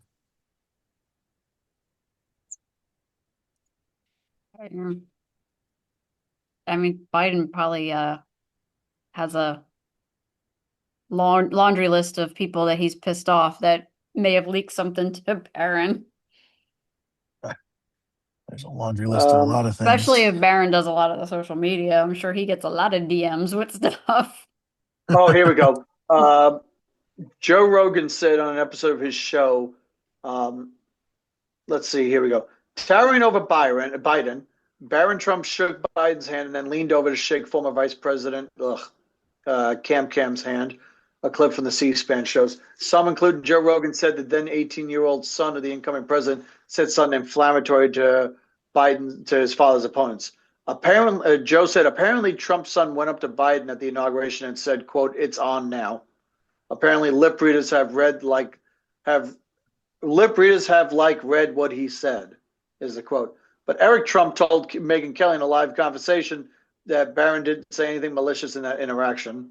Um, so who the hell knows? So they still haven't said it exactly, but at least Joe Rogan says that. Oh, he probably said something like, "You want to try to sniff me?" Be like, "Oh, wait, I'm not a minor anymore, so you probably don't want to sniff me." Yeah. So I know Mike has to get to work or something at 5:30. So Six, my deadline. Yeah. yeah. Oh. So back on the whole Matt the Welder thing. I Yep. do want to get discuss this a little bit, the HB 91 or whatever. So they try to say that the law was not created to go against Matt the Welder, that it was just coincidence, coincidence that it happened at the same time. But the way that I'm like reading it about it's that it wouldn't that he would be cut from the ballot. It would be that he would have to run under his legal name at the time that he filed. That's kind of the way I'm reading it. So he would have to go, even though his new legal name is Matt the Welder, he would have to appear on the ballot as like Matthew Taylor or whatever his legal name was, Yeah, or but again, phased being off. he changed his name, and the Division of Elections accepted it. So that's the thing, is he would still be grandfathered in, and then it's like, oh well, it could take effect at the next election. Well, the next election will be 2 years from now if he runs for anything. So it'll be past the 365. I think what this bill is in the end is just a they realized how catchy he caught on as being known as Matt the Welder, and they don't want that happening again. So I think this is a prevention bill for the future. Now, I could be wrong, and maybe they actually make the moves and go to disqualify Matt from the ballot. But I think this is more of a preventative measure But you and can preventing still something like use a that. nickname on the ballot. You just have But to Yeah, they've put it in prohibited that before quotations. though. Well, they've prohibited that before though, on especially Matt the Welder ran into that because he was when I spoke to him, I don't know, a few months back, right around December, he had ran into an issue with a county commission race where he tried to use his nickname Matt the Welder on the ballot and they denied it. They can yeah, deny you use of your nickname. yeah. That was the county elections office that did that, but yeah, that's what they did because But they can change the rules or whatever. it's usually if you have it like a legal name, but you're known by your nickname, and if it's well known that that is your bona fide nickname, you're not just making it up for the ballot, that you are Right. allowed to put it in quotation marks. Yeah, but Well, I that's think what they we go have with in my the county with a sheriff. I mean, the sheriff goes by Gator. He's never, that's not his real name, but that's what everybody knows him as. So it is on the ballot in quotations, whatever his legal name is, Gator. Yeah, So and that's the elections office in Putnam County saying, yeah, we'll allow that. I mean, I know most of them is going to be cases like, well, if it's a normalized nickname, like for example, in Texas, do you know who runs for U.S. Senate in Texas every 6 years? Then it says on the ballot, Eduardo Rafael Ted Cruz. right, That's how it's going to say on the ballot. right. Because Ted, his middle name is Eduardo, the English version is Edward, and the nickname is Ted. So they go with that. Well, Rick Those kind of Scott's nicknames name they'll allow isn't Rick Scott, and he's allowed to run as Rick Scott. It didn't because say Rick is the Richard. acceptable nickname for. That's what I'm saying. Rick is the acceptable nickname and shortened version of Richard. So that's why no one ever puts up a fit with that because it's like if my legal name was Jonathan and I ran as John, no one's going to bat an eye. It's like, oh, it's the same thing. Yeah, but you But could run as John, quote unquote, Peter Griffin Carroll. and you can run as Heather, quote unquote, the bitch, vanilla. Puta, puta, pinche. Yeah, that'll get you the Hispanic vote, all 8% of them in Pinellas County. Hey, But hey, I got the double L, okay? But either way, I think that they're trying to say that this was because of that Orlando lady or whatever that constantly changed her like name to match no. her opponent. But it just seems convenient that it happened after Matt the Welder. But yet Oh, they still haven't put another Republican in to run against him. So I don't see why we would let that race go right to the Democrats because they want to take their oh no, tools no, out they're of the gonna well sandbox. because they've got their backup. If Wilton chooses to not run for reelection or he runs for governor or whatever it may be, all Britain jumps in. If Wilton decides to run, then there you go. That's the thing is they've got their backup plan. Well, You that's know, that's the if whole thing. They've got a backup plan, but they want an easy race. They don't want Matt the Welder to be a challenging race to whoever jumps in this thing. Because let's face it, at exactly this point here, Matt the Welder beats all Britain. Wilton or All Britain. Oh, I think the Trump endorsement will keep it for Wilton because he was elected before. He's already known as a statewide guy. And All that's Britain, not on a the good other thing hand, this is year. this is true, but I think it's a little different though. But uh, you know, it could still be a challenging battle. But for all Britain, you're right. It's going to be a challenging battle, and there could even be a chance that Welder wins. I think All more people Britain, know Matt the Welder than they know Wilton's. If I went right now and polled people in my precinct and said, "You ever hear of Simpson?" They'll be like, "Who?" And I'd be like, "Did you ever hear about Matt the Welder?" They'd be like, "Oh yeah, I follow him on social media." I could believe I that, but at the same 100%. time, I 100% believe Matt beats Wilton or All Britain. And this is 100% a ploy to keep him off the ballot as Matt the Welder. If they force him to use his legal name, he's not going to get an approval to use his nickname, which means that most people are not going to know who Matthew Taylor or whatever his name was. Yeah. It will be up to us, little people to make sure that we get the word out for a grassroots candidate. And that's if you're supporting Matt the Welder. I mean, there's a lot of people I Mm. know that are not supporting Matt the Welder, but they don't like Wilton either. Yeah. yeah. So it might just be the protest vote. Well, you've Yeah. got a lot of people that I'm coming across that are disenfranchised in total. They don't want to vote at all this election cycle. I mean, Yeah. I voted for Worm Guy when he ran against Wilton. James Shaw, Yeah. and now he's running again for governor. Yeah. Well, he I has Well, love the him that and smallest chance in hell. him and 33 when other you people. no, but I love it. Heather sent that to me, and I'm looking at the name. I'm like, where do I know that name? And I just respond back, Worm Guy. She's like, yes. It's Worm Guy. Hey, I vote. I mean, he got my vote in the primary election last time. Because You know how many Wilton people just, are going to skip all of these? I see people going in and voting for the amendments and skipping all the actual There's no offices. amendments this year. There's no amendments this year. Remember? Well, as of right You might now, have there's no locally. amendments. well, I mean, No, isn't that's the property thing. The taxes secretary. going to special session? Oh, I'm sorry. I forgot about the property tax thing. I was thinking about the civilian stuff is gone. The civilian stuff's gone. They did not, and I don't know how they did not, but they did not get the weed bill back on the ballot. They just couldn't get the signatures. Even if you count all the ones that got disqualified by the elections office, they still didn't meet the number of signatures. That's the weird thing. That's what's I amazing think to me, though, is John Morgan could not get this one done. I mean, that's the I whole reason think he there didn't was run so for much. governor. Yeah, I think there was so much. That's the yeah. He didn't fund it to get the people out there working the streets, but I think it was also there was a fair amount of bad taste from the previous amendment because there was a fair amount of people that wanted to support the amendment and then they learned the caveats of that amendment and realized how Correct. despicable it was. Oh, if they're not Correct. recreational weed means I can go outside with my Miracle Grow, and container garden and grow my own recreational weed. That's what recreational weed means to me in the state of Florida.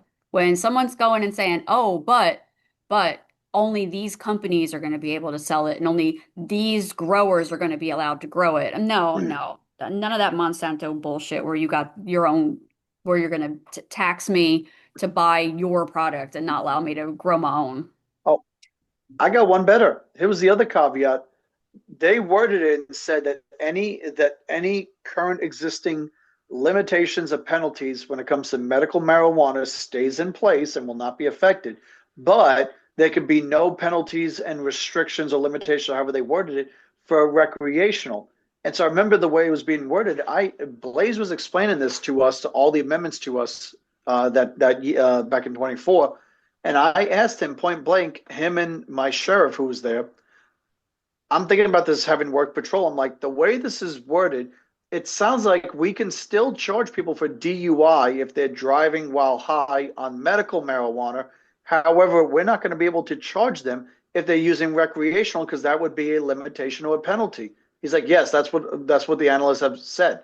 So like the best you could do is get them for reckless driving. You can't get them for DUI, which means if you have marijuana on you and you're driving, if it's medical marijuana, just lie to the cop and say it's recreational, and they won't be able to charge you with DUI. Mm. Well, That's very the whole hard to DUI prove is an that you issue. are under the influence of marijuana because someone could smoke a joint right now and I test you 2 weeks from now and you're still going to test positive for THC. So it doesn't show that That you're is under my the, you biggest could just be that is my tired. biggest complaint.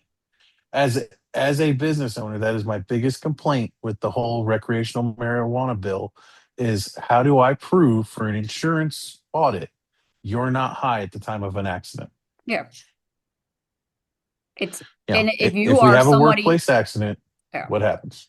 And if you're someone with a little more fluff, a little more adipose tissue to you, the weed has an affinity for the fat. So it hangs out in the subcutaneous fat. So if you do an outdoor job, a roofer, something, and you smoke weed, even if you didn't do it at work, you're burning the fat. You're letting THC out into your bloodstream Hmm. that was stored in your fat. So you're going to Right. test Wow. positive even if you hadn't smoked. Well, that's the thing. I mean, you're talking about, over a month there that you could still be testing positive. Yeah. So standard drug tests were only made to find the weed smokers anyway. But if you're gonna go after people just doing medical marijuana, like what about someone who took a Percocet and got behind the wheel or a Xanax? Like, Yep. it's hard to prove, and Yeah. then you have defense Or you attorneys go that back to will poke driving, holes in it. or you go back to the tired drivers. I mean, driving tired is just as dangerous as driving under the influence. Yeah. Yep. But there's no crime against driving tired, and we have people doing it all the time. I mean, if you're swerving, they could get you with careless driving. There won't Possibly. be, there's just no under the influence, even if under the influence means tired. Yeah. And if you get pulled over within a couple of miles of your house and they realize, yeah, no alcohol, you just exhausted. Most of the time, the cops will be like, all right, I'll tell you what, I'm going to follow you home so you don't crash, but I'll help you get home and everything. And that's what you're going to do. And they'll just do that, which is still a good thing because clearly you can't charge them with DUI. But yeah, that knocks out a fair amount of accidents right there from tired driving. Maybe we wouldn't be so tired if we didn't have to work so many damn jobs because the economy sucks. Yeah. Which is why we're What are going you to talking lose about? The midterms. economy's great. Trump I said so. mean, it's better. There are some things that are definitely have went down in price under the Trump administration, but there are other things that have went up in price. Not necessarily any fault of Republican administration, just in general, the American people are going to be like, well, my life's not better. I'm going to vote for Democrat. And then Hmm. their life Yeah. really won't be better. Well, Especially it's with gasoline right now. When I was flying out, I saw right there, right off the highway in Tampa, I saw gas for $4 a gallon. Hmm. Well, I mean, it's temporary. You can't expect to go start blowing up stuff in the Middle East and gas prices not go up. yeah, but why did gas prices go up? That's my biggest thing. Like, I Un understand, I really understand why, but when you look at the average person, they can't wrap their head around the fact that we're not getting that oil from Iran. Why is it such a bad thing? Because You we know, have Unstable to raise our economy. 20% of gas the oil, prices. 20% of the world's oil goes through the Strait of Hormuz, or however you say it. Well, Yeah. and of that Hummus. 20%, most of it's bought by China. Well, oil's traded on a global market, number one, so the price changes as needed, not necessarily what our prices reflect. But and then you also have the fact that we blew up shit in the Middle East. We're the Yeah. ones that are going to feel it until it corrects itself. Yeah. Well, that's the problem is that because OPEC sets the gas prices because of risk or whether or not the oil refineries are down or if the ships can't get through. So they'll set the price, and then we tend to follow suit and raise our prices as well in order to maintain a balance, I guess, which I still think is bullshit. We should be like lowering it. Trump is We now should open we should is be now completely opening things. separate. Oh yeah, we should be. I don't know why we don't. Yeah, because here's my kicker. When oil prices go up and gas prices go up, you never see a pint of oil go up or a quart of oil go up for like your car, your motor Yeah, oil. That never goes up. Why does only fuel go up? You never see oil go up in any other forms, just fuel. yeah, Which because if we're buying they can't. crude, crude is crude. Mhm. You know. yeah, Maybe Well, because the that's stuff on my the point. shelves was bought pre, you know, it's So old. apply that 6 months later. You still don't see it. Mm. Look at the trends.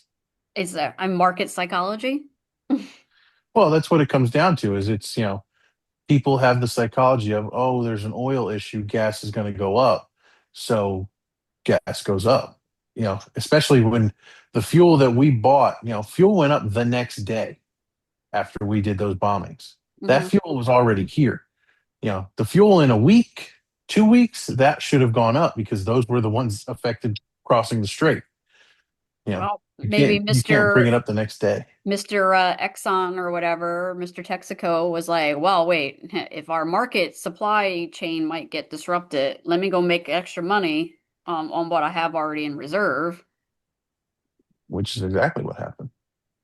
Just how it goes up right before spring break, it goes up right before the holidays, Thanksgiving travel, the gas prices go up. Like, Hmm.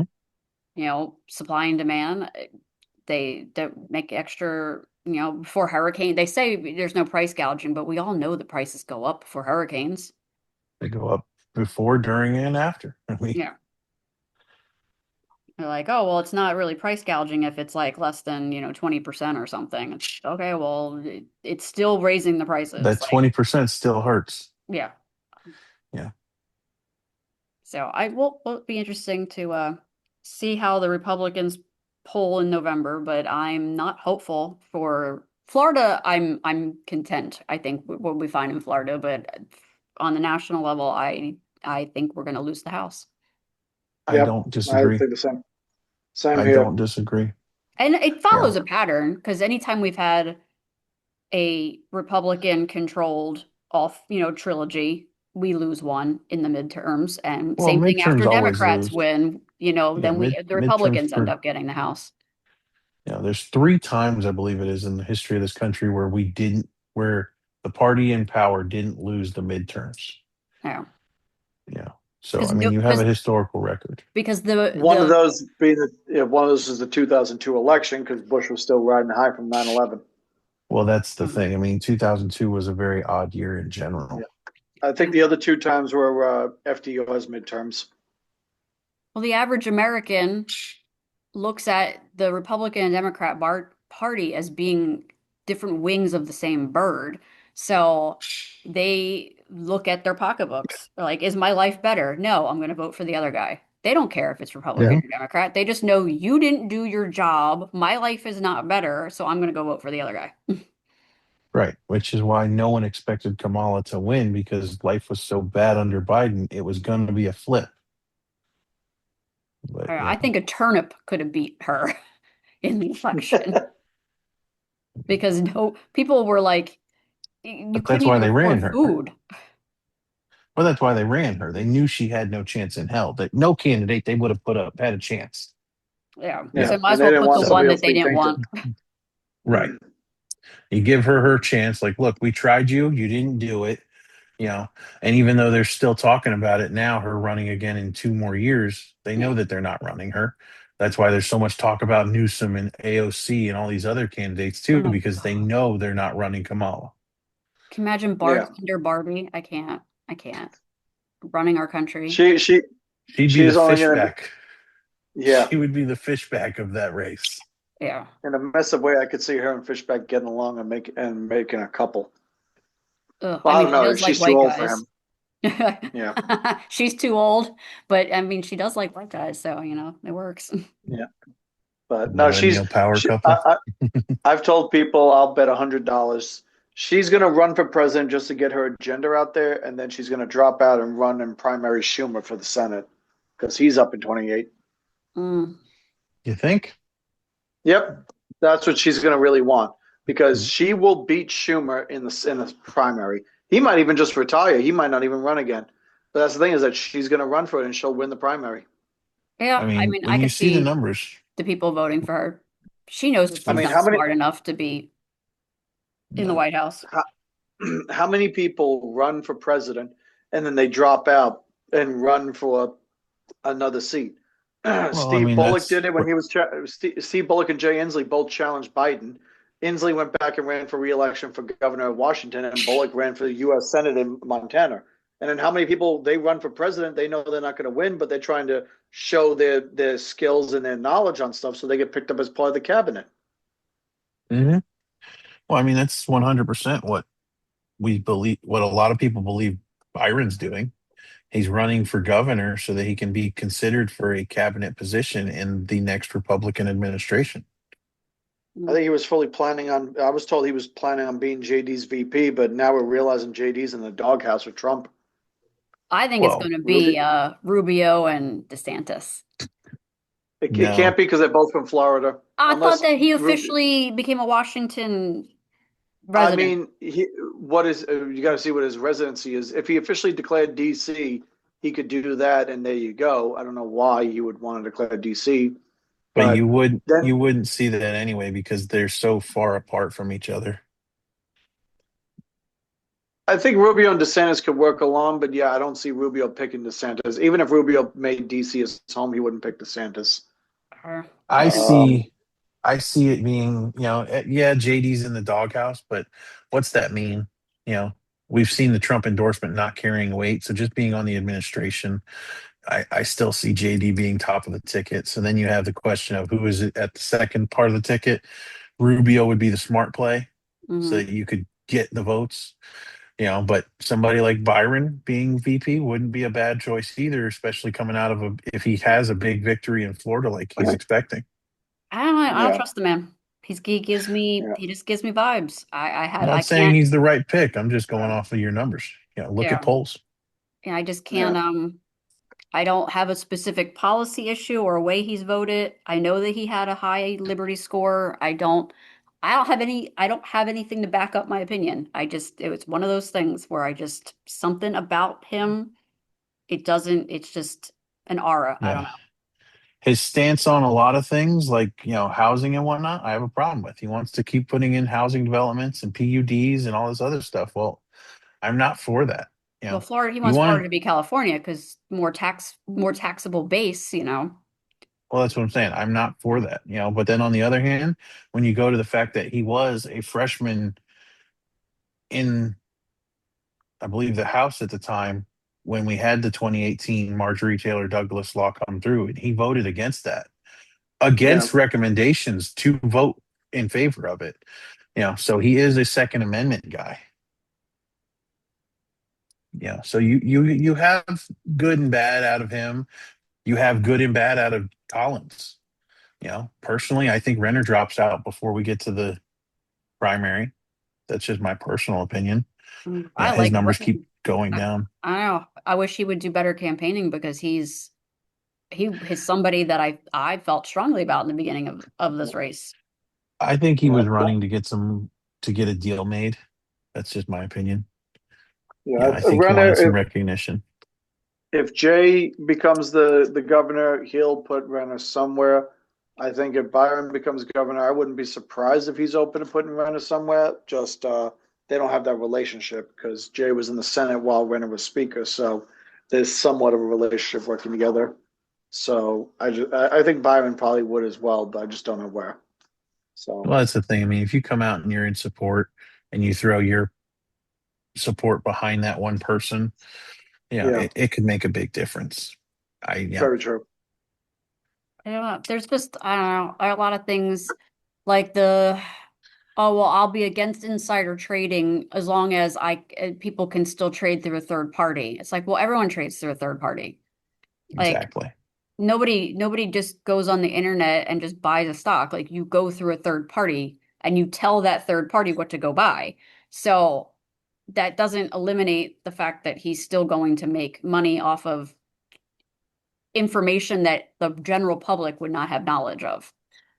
Correct. And he wouldn't denounce it. So I'm like, which doesn't even matter because then he would just have his wife buy the stocks and put the stuff in his wife's name anyway. And You mean there's like all Nancy's the husband? controversy around Hmm. their schools and like the millions of dollars that's like getting pushed through their schools. I have a lot of questions. I have no answers. I have And a lot that's how I feel about just about every gubernatorial candidate. of Yeah. I don't There's I not As one that long I as it's feel not, great about. I mean, and Trump honestly does not have the best record of picking good candidates to endorse. So well, No, I don't I think his found out endorsement of Byron actually really holds a lot of weight in Florida. I think it it's still going to hold holds more than you weight, but think. yeah, it's going to. But Trump is, it's like with Trump, I found it's one of three things. Either one, you are already very close to him or did enough vanity. Two, Susie Wiles wants you. Or three, which could still encompass one or two, you paid enough money. Because I've come to find out that allegedly Trump's endorsements, unless he is personally friends with you, Trump's endorsements carry a minimum of a five-figure bill to like a pack or whatever of his. Hmm. Well, the big thing is the loyalty of it too. Byron's always been a Team Trump guy from the time Trump announced. And Yeah. when you look at it, Trump takes care of Team Trump guys. Look at where Gruters is now. And that's because Gruters was a Team Trump guy from the jump. He didn't have to be convinced. It was, yeah, Trump's my man. That loyalty pays a lot in the Trump world. Or oh, and then James Fishback, since he was already on the conversation tonight. I mean, didn't hasn't he made or has been on record of saying borderline racial slurs about against Byron? He calls him Just against Apex Byron? Shakur. Just Byron? I thought he's made a few racial slurs about quite a few things. Yeah. Well, I mean, another candidate for the same race. He's made a. Yeah, his big thing is Apex Shakur, I mean, which if he. I was Byron's team, I'd be telling him to lean in on that. I mean, that's the funniest thing ever. I'd have changed my walkout song from that shitty John Cena song to a Tupac song, and I'd have leaned in on it. Yeah. Yeah. It's That's the just only me. problem is you can't do California Love. You just can't do No, that you, because you we can't do don't we California don't Love. we don't want Mm. anything California, but it's such a good song. But could you imagine? I mean, there's a laundry list of Tupac songs you could have picked. Oh The yeah. fact that he does a John Cena song is just, Yeah. it's got to be because he knows him. Well, no, it's also he's done wrestling before. I remember 2024 when we had what was that called, the Sunshine Summit or whatever, when they brought almost all the Republican Right. candidates for president. Byron came to speak and he came out to Triple H's theme song, The game. the game, not King of Okay. Kings, the game. Yeah, the So game. yeah, I would have figured it would have been the game, not King of Kings. yeah. Yeah. Oh, well, I guess as we get closer to the primary, we'll see who's an actual serious candidate and who's not. I think James, the fishy back's getting a little more following because there's such an uprise right now of anti-Israel sentiment. James campaigning on the I don't take Jewish money has actually gained him a lot more following and Yeah. than the other people in the race who have taken money from APAC. Well, that definitely plays in, but also again the fact that he's the outsider, and anytime he has something controversial that happens, he's doing the same thing like Trump in this and that. Anytime there's something controversial, if they mention his name, he feeds off of it. Shane Douglas, the retired pro wrestler, former world champion, he said it best. Now, wrestling's a little different from politics, but not entirely. He said, talk good about me, talk bad about me, but just talk about me. That was the important way. That's how he stayed relevant in wrestling, was that people were talking about him. He could keep getting pushed and be able to go and become the world champion like he did. and stuff like that. The same thing goes with politics sometimes. I mean, you think about a lot of the controversial stuff with Trump in his first election, and you would think, okay, this would have destroyed anybody else, but Trump fed off of it, and there you go. He won in 2016. Fishback's trying to do the same thing. Yeah. Like I said, he's done what a lot of campaign managers have not figured out, and he turned social media into a political ground that he could win in. Yeah. Yeah, social media has always been written off in the political world. I mean, I don't see why not. Yeah. How else really do you reach voters? Because if you go to these campaign events, the only people who know about them are people in politics. Well, Like the the average the Joe mindset's always doesn't been know about mailers. them. The average mindset's always been mailers, TV ads, radio ads. Oh, no one listens to radio anymore. No one really watches TV anymore. And any Correct. That's flyers that why. come, I line the bottom of my birdcage with them. Correct. That's why there's a new way of reaching people, and a lot of the old ways aren't working, and you're seeing that in these older campaigns that are not winning. Yeah, once Yeah. again, no incumbent or almost no incumbents won in Texas. Because they think that you're an incumbent, you just magically are going to be the winner. They have Well, this like I chip mean, on their shoulder. that's how it was for the longest time. Incumbents had an 87% reelection rate. Yeah. So that was the case for the longest time. But like you all said, and even I've said it, especially here in Florida, with what Blaze has been doing with FAFO, this is not the year for incumbents, at least at the local level. No, and no, then you have local people who try to control elections through their consulting firms or printing businesses or whatever it is, how they control local elections. Uh, they're Yeah, I they're wonder who slow, you're referencing. they're I slowly can't imagine, they're right? slowly understanding that they're not they don't control stuff as much as they think they are. That it is changing, and candidates are going to have to start changing with the times because people are not voting the way that other generations or Yep. previous people would have been voting. The world's changing, Yep. people are changing, and Yep. candidates are going to have to reach the individual voter, and that's not through mailers. Nobody gives a fuck about mailers. It's like what a No, no waste of one wants them. money. And like I don't want to give money to a candidate for them to go, buy mailers or the worst, text messages. I know they say they're effective, but damn if it gets to the point where like I don't even want to vote for somebody if I get a text message from them. Mhm. Yep. I like, you know what? Don't bother me on my phone. If I want information from you, I will seek it out. I will go find it myself. Don't bother me on my phone. You know. I And agree. And I know I people don't like the signs and stuff, but I like signs. I It think the gives, signs are still good. it gives me Signs something to don't look vote. at when I'm like sitting at a long ass light. Like, oh, let me look on each corner. Let me see. And and sign Signs don't waving. vote. Sign waving Yes, but works. Sign yard signs, I don't see payback on. Sign waving, yes. well, I know like again, like signs help out a little bit when you're like the early on cases where if somebody's trying to get to know because now they know other people support so and so. Um, like the governor's race right now, if everyone's automatically assuming Byron's going to win, but then you start seeing campaign signs for Fishback or Jay or Renner, Somebody has a and your neighbor fishback has it, sign you're going to right here by my house. be, ugh, I'm Guarantee like, you they're under 30. I can yeah. guarantee you they probably are bigots or racists or whatever else follows James Fishback. I also hate he uses that 1970s hippie tie-dye font. It's like, God, that's a nice font, and now you use it, and now it's tainted. Now Why, I the can't hippies didn't unsee taint that. that enough for you? Well, I mean, I respect hippies more. Yeah, He got kicked out of Waffle House. How do you, Nobody gets kicked out of Waffle House. Waffle I've been House? kicked out of Waffle House. But you're not You've running been for kicked out of governor. Waffle House? I've been kicked out of Waffle House. Please tell me it's because you actually like won the fight. Well, actually, that should have kept you in then, so then maybe that means you lost. We're on recording. I don't want to talk about it. Um, yeah, but he's been kicked out of not just the Waffle House. He's been trespassed from like public libraries, like Yeah. colleges. Now Yep. there's the controversy saying that the University of Florida is losing their Republican club because of him. They are. Well, they are, but here's the funny thing.